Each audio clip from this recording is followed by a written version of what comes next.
Hello and welcome to episode 9 now of the WhoTubeShow. 9, flipping out, where does time go? It's crazy. Tonight, well, first of all, I'd like to say thank you to our sponsor, East Oaks, who they're a website with all the information about your favourite soaps. Not for me soaps, but a lot of people do like them. Tonight, I have got Martyn Havell as a guest today. So, introducing him, I have said his name. There you go. Here he is. Hello, Martyn. Hello, Phil. How are you? I'm good, thank you. I'm good. Thank you so much for doing this. I really appreciate it.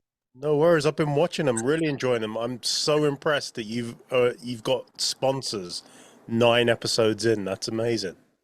I think, yeah, he's a friend as well. So he's not, we're not.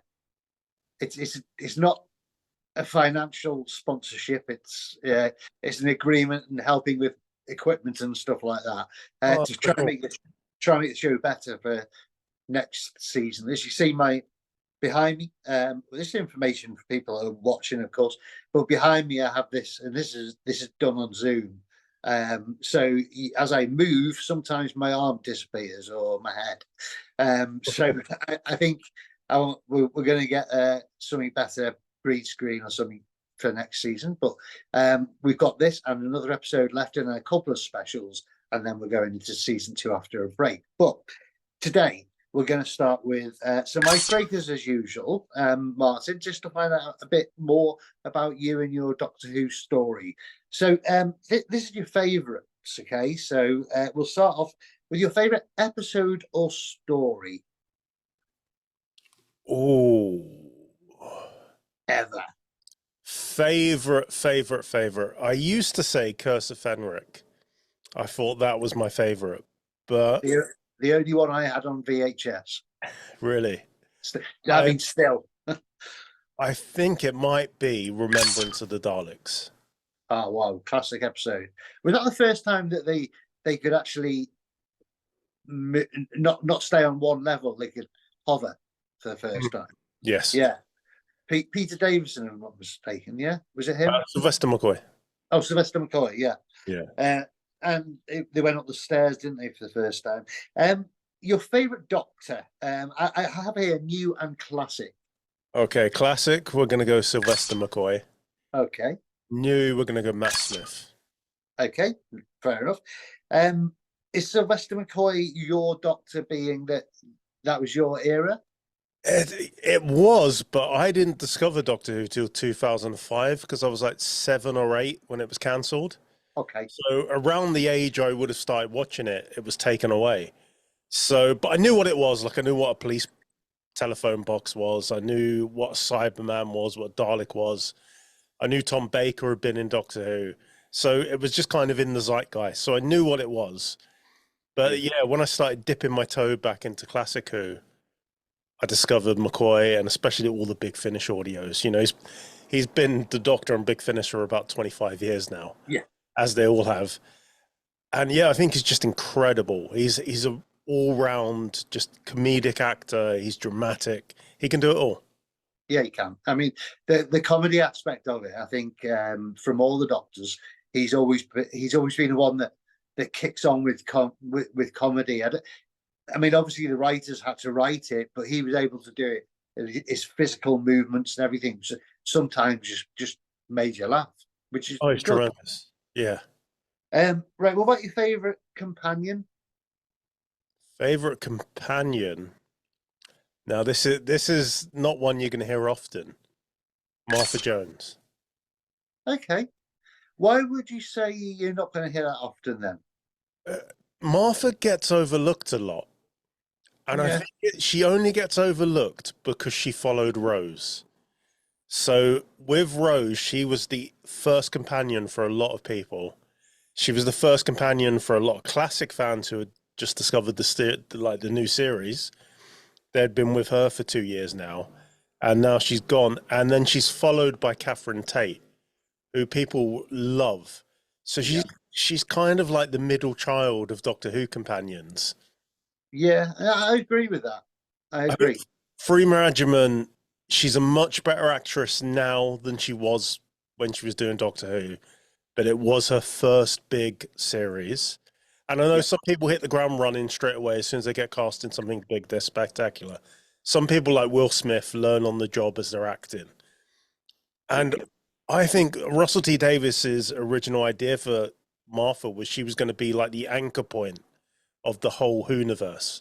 So she was in 2 episodes. No, she's in 3 episodes of Torchwood, and she's meant to be in 2 episodes of Sarah Jane, and she was going to be the companion that popped up all over the different shows.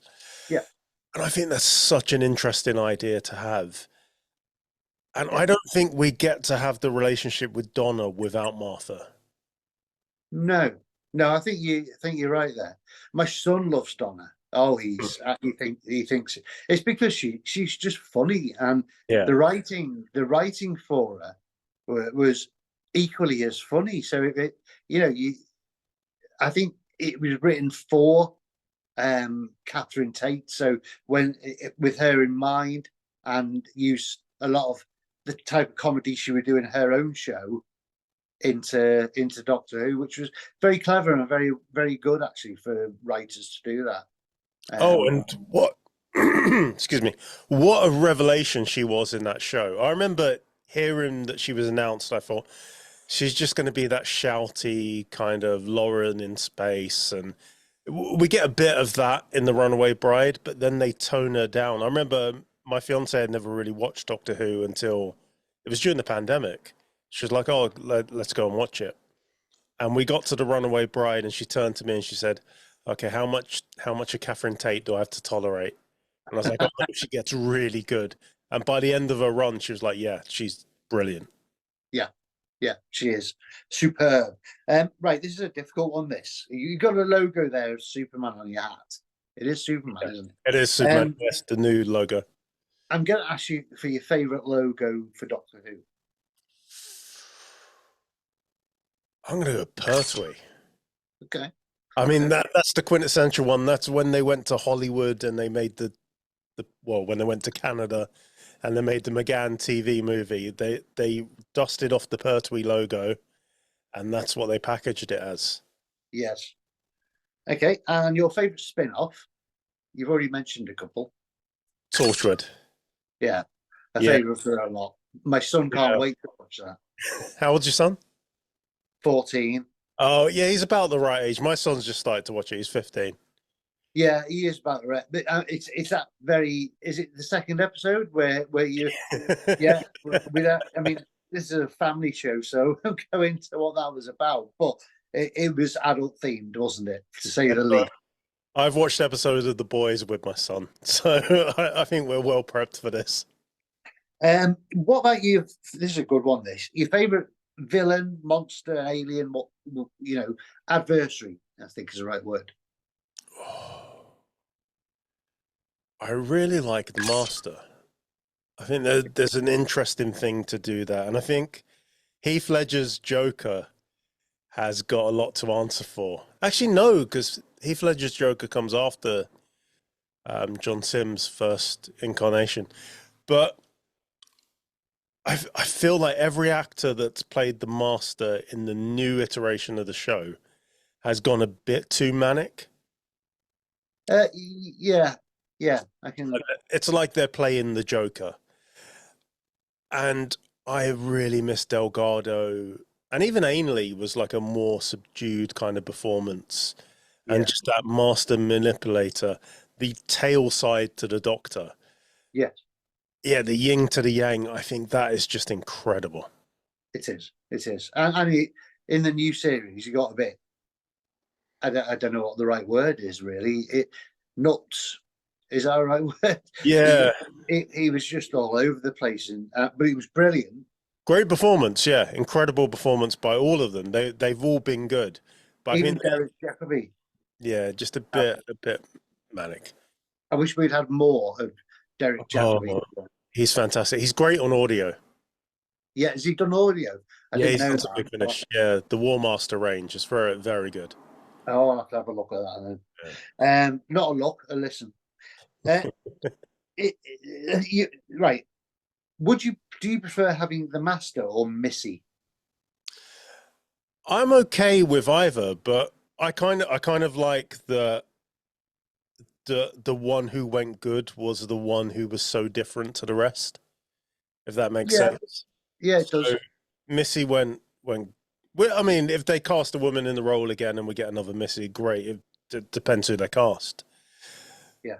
But yeah, I kind of like her arc where, you know, she came good and then the Doctor just doesn't know about it Yes. and he thinks she's betrayed him. And I love that. And I just love that it was given to the one that was so original.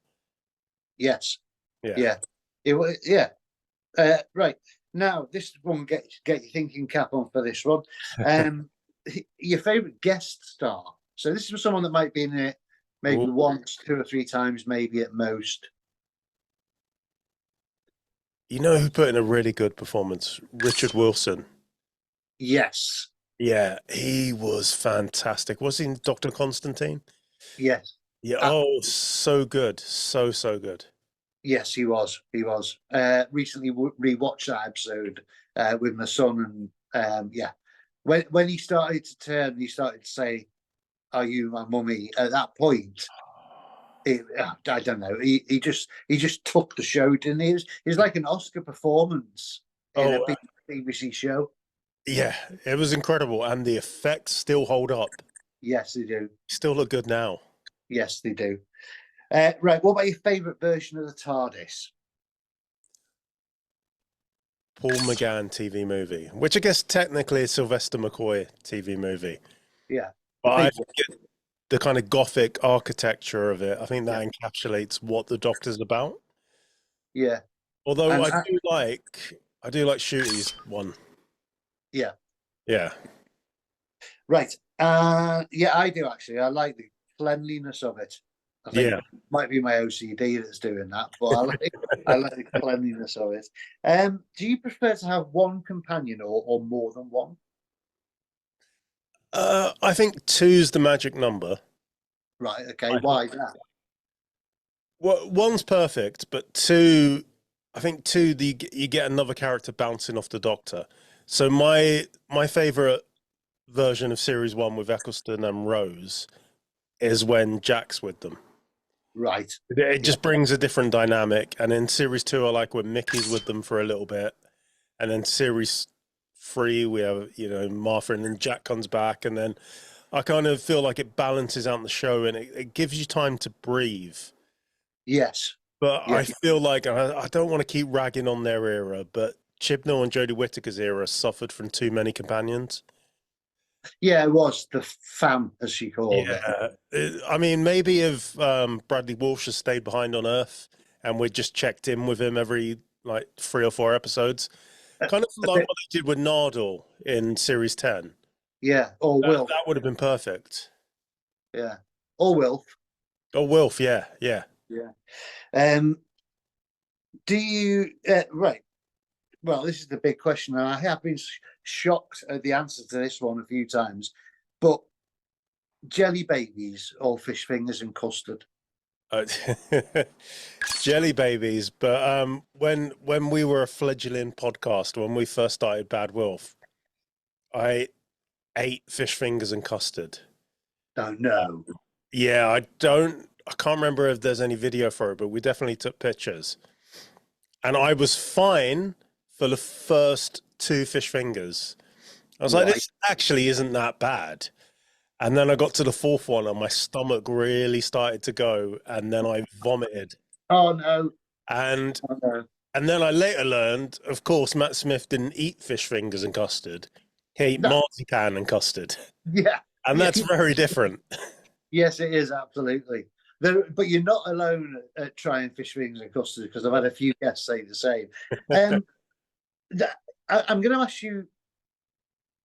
I'm looking at time because I want to fit something else in. Sure. So before we go into the bit about what Doctor Who means to you, do you want to just give us a couple of minutes telling us about your podcast? Sure. All of my podcasts are on a bit of a hiatus at the minute. Various different life stuff. I have a Doctor Who podcast. It's called Running Down Corridors. We're currently on break because we've all got kids, and you know what it's like. It's a 6 weeks holiday. it's difficult to record. I also have one called Bad Wolf, which is on hiatus because, as well as having a full-time job, my co-host on that is renovating his sister's house. And to make us all look bad, he's also doing a full-time Open University degree. So Right. he's got no time. And I've got another one which is about Buffy, which Buffy is my first passion. That's the first geeky show that I loved and I geeked out about. And that was with Joe Ford, who does Hamster, Woodblunt, Penknife. That's on hold because Joe and I can't get our schedules to align. So basically, I'm a podcast host without a podcast at the minute. But Running Down Corridors will be back in September.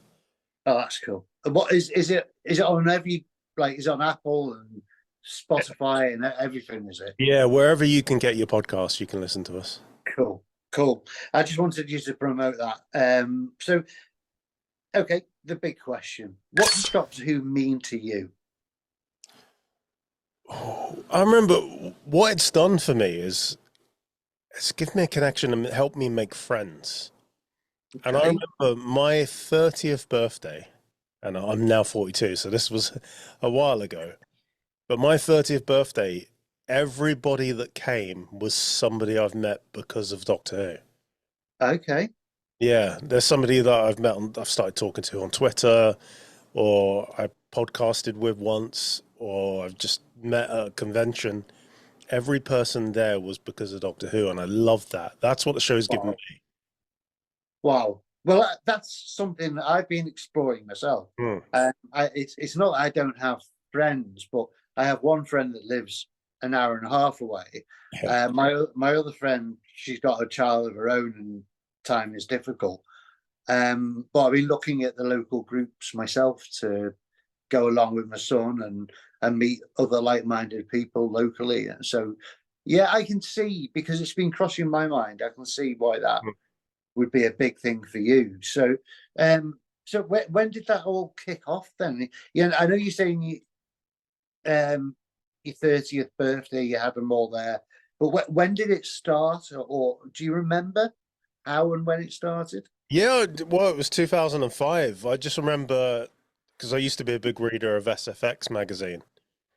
Okay. And yeah, I just remember them covering Doctor Who. Doctor Who's coming back. And I knew one guy who was into Doctor Who, and I used to work with him at Blockbuster Video. And it took an hour to get there, and he would drive us. But it took him 10 minutes to get to my house, and he would listen to Big Finish audios. And I had no idea what Big Finish was. I'd never heard Doctor Who before, never seen a single second. And he used to show up 10 minutes into the story. So I would never hear the beginning or end of a story.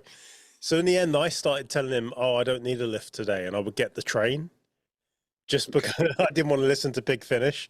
And I recently spoke to him, and he told me the story that that made me not want to get a lift anymore was Zagreus. Okay. And yeah, if you're a Doctor Who fan, it's a hard one to follow. If you've never seen a single second of the show before, it's impenetrable. Okay. I mean, yeah, it can be sometimes. It can, even a TV show can be confusing if you don't watch it and pay attention at the beginning. I think there's a lot of people out there that are missing out on a treat. You know, my friend, both of them, they both of my friends that I spoke about before, neither of them watched Doctor Who. Oh wow! And you think, if you watch one episode and like it, you've got a feast before you. You know, it's not for like finding Breaking Bad. Breaking Bad, yeah, you can get into that, and 6 months later you watch the whole lot. Yeah. But Doctor Who, there is such a feast if anybody gets into it. I think that's what puts people off. Because I remember, like 2005, Eccleston comes along, Billy Piper, John Barrowman, great, love it. I remember watching Rose. It was my sister's engagement party, and we all sat down to watch it. And there must have been about 20 of us, and there were kids. Everyone fell silent. Everyone laughed at the right moments. And from that moment, I made sure I watched every single week. And yeah, I just loved it from that first episode. Yeah. Well, like I say, there is such a feast. really is. Just a question I ask everybody, but it leads to other things usually. But have you ever actually hidden behind a sofa? No. You got into it when you were older, so I was 23, and so yeah. hiding behind the sofa at 23 would have looked a bit odd.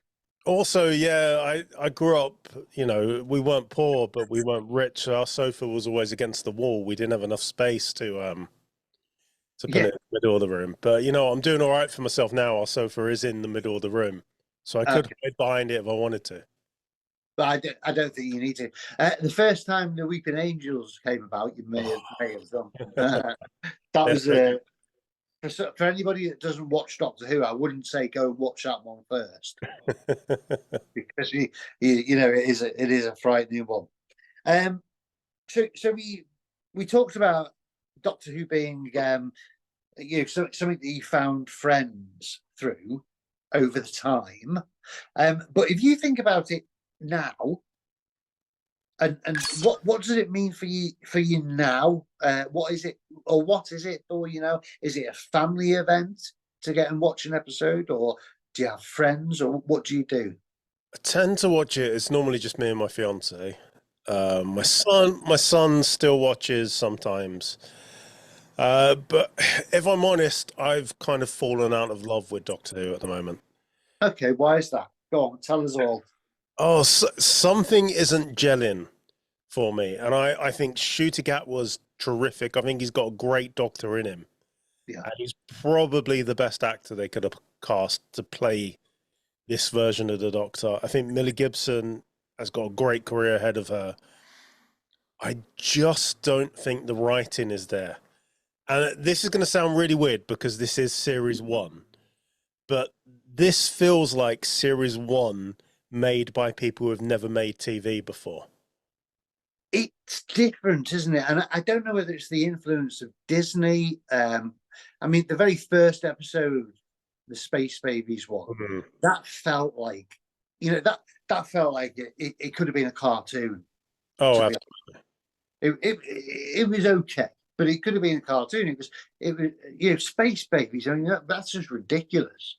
Yeah. I mean, the majority of Doctor Who stuff is things that it uses a lot of science, and there are things that you could think are feasible. Yes. But Space Babies, no. Those first two episodes are a bit embarrassing, and I just think this is the first time Doctor Who, like, I think Disney Plus has maybe 90 million active global subscribers. Yes. It's the biggest potential audience Doctor Who has ever had. And to that global audience, he launches Space Babies and The Devil's Cord. Yeah. And I just think that doesn't compare to Rose and The End of the World, doesn't compare to Smith and Jones. No. I just don't get why you launch with these two. And dare I say, I think Russell T Davies is past his prime. I mean, so it's a tough one, isn't it? Because, you know, I'm a writer myself. That's been my thing, my career. And I don't know whether, I mean, you do lose a bit of, you know, not skill, but you just get moments of where you're blank, completely blank, and they become more as I get older, to be honest. Now, I don't know. I don't know whether it's him past his peak or whether the influence of Disney Plus is so much that it's actually Disney Plus the show, and that has had a knock-on effect of how many people are actually watching it. Because I don't know, we get contradictory reports from Russell about Disney Plus involvement, because for the whole of series one, every interview is like, no, they don't give notes, they don't give notes, they don't give notes. But for every interview for the Christmas episode, he was like, oh yeah, they're the ones that told me to introduce the Doctor earlier. So he can't really keep his lie straight there. So I don't know if they actually are involved. I imagine they've got notes. Yeah. I mean, I mean, Russell T Davies has never been one for telling you like it is. You know, he's always cryptic. He's always been that way. But in this, I just think they missed the trick. If they'd started with the last two episodes, I mean, I thought, I mean, a lot of people didn't, but I thought those last two episodes were phenomenal. The idea behind it was phenomenal, and the enemy as such, I thought it was scary. It was, you know, the way the faces changed, the human faces changed. That was scary, and I think that if that had been at the beginning, we'd be talking about one of the biggest hits of Disney Plus. Oh, absolutely. That was a great idea. I almost feel like this series should have been like Flux, and maybe Sutek should have been a villain that was built up throughout the whole series, and then crescendos with the 6. Yeah, maybe it should have just been 6 episodes long rather than 8. Yeah, I think you're probably right. And you know, Russell T Davies normally does have that lead up, doesn't he? I know there were bits and pieces, but it wasn't the same as the normal story arc. But you know, we've got another season to come, and you know, maybe he's done his Disney Plus bit, and maybe this next one will be more Doctor Who. I don't know, but he is. Shooty Gatwa is such a fantastic actor and plays the Doctor brilliantly. Actually, just watching him play the Doctor, he's got it. He's got it in his eyes. You can see the Doctor in him. Yeah. But yeah, I don't know. I just feel like the writing just isn't there to back him up at the minute. And hopefully this is just a difficult comeback album. This is the band that hasn't played together for a while, and they've just forgotten how to hold the instruments. But now they've got that out in the system. Maybe this coming series is going to be the thing that captivates me. But also we've got a spin-off coming, so even if I don't like series 2, maybe I like the spin-off. Yeah, that's going to be interesting, isn't it? Sea Devils and Unit. What's it called? The war between land and sea. Yeah, clunky title. It is a bit long, isn't it? I would have just called it Unit. Well, this is my thought. Yeah, I would have thought so. I would have thought that would have been better. Tell me, I asked you about your favorite episode earlier. Well, let's delve into that a little bit more. Tell me why that's your favorite episode. Oh, I think it encapsulates everything that's good about Doctor Who. We get introduced to the countermeasures team, who go on to have a really good Big Finish range. We get great performances. We get Jeffrey from the Fresh Prince of Bel-Air. We get a great speech from the Doctor about changing the seeds of time and with the sugar. I just think if you've never seen Doctor Who before, I think this is a great jumping on point. And it also respects the past, pays homage to the past with William Hartnell, and this been the thing that he was on Earth doing when we first meet him. Yeah, yeah, it is. I agree. If you're going to put an episode in front of somebody that hasn't watched it before, that really is a good one. Right, let's play a little game. You up for a game? Yeah. This is one I've actually. If you've been watching the show, I started off on the games, but I mean, I'll say myself, they were pretty poor. But I was learning, you know. So now I'm asking you. I'm going to tell you a title of an episode, and I'm going to ask you what Doctor it was. Okay. So. Let's have a look. I've got my thing here. The Seeds of Doom. That was a John Pertwee. It wasn't. Oh, no. Oh, Tom Baker. Yes, correct. I nearly said you were correct then. Just explain to people. Zoom was giving me stupid notifications, so that's why my thumb got huge. I haven't got a huge thumb. It's trick of the screen. Right, A Good Man Goes to War. That's Matt Smith. It is indeed. Dragonfire. That's Sylvester McCoy. Yes, I knew you'd get that one. The time meddler. That is definitely Patrick Troughton. No, it's not. It's John Pertwee. Time meddler. Yes. No. No. Go back in time. Go back in time. William Hartnell. It is indeed, yes. I've not seen very much of Hartnell. No, no, not a lot of people have, and you know, but they should go back. The stories are excellent, even if the sets fall down. Time Flight. Oh, that's Peter Davison. Yeah, the set didn't fall. That was on partially on Concorde, wasn't it? Yeah, yeah. Why have we gone backwards in time with airplanes? So the Concorde was shooting across at 1,000 miles an hour, and we're now traveling at 400 miles an hour. What's gone wrong? Too many crashes, I think. Probably, yeah. Yeah. Or the price of it. Right, The Giggle. Oh, that's David Tennant. Yeah. The Night of the Doctor. Matt Smith. No. You tricked me. That is Paul McGann. It is indeed. I've only got, when I do this game, I've only got 2 episodes. I should now start introducing Big Finish to make it more difficult, but no, I'll just stick to the television. Right, The Crotons. That's Patrick Troughton. It is indeed. Rogue.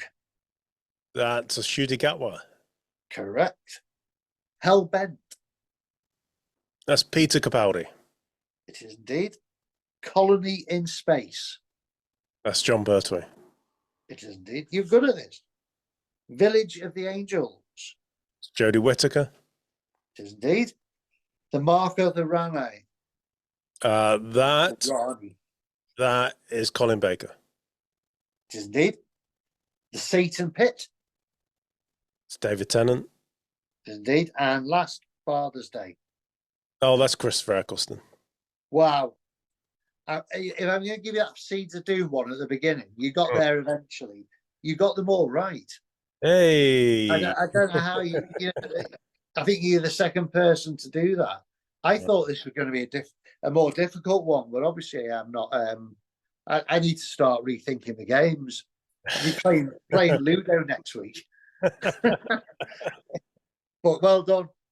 Congratulations on that. Yeah. So we've got a couple of minutes left before we say goodbye. But once again, I'd like to thank you. I'd like to remind people that at the end of this episode, we're going to have your Twitter handle so people can follow you. Right. And then I'm assuming that's where you'll put any news about new episodes. Yeah, at Bad Wolf across all social networks. I'm on all of them. I don't use all of them, but I'm across the board. I'll be on Twitter until Elon burns it to the ground. Yeah, to be honest, Twitter's the only one I really do a lot with. The rest of them I just put, here's a new episode, boom, and that's it.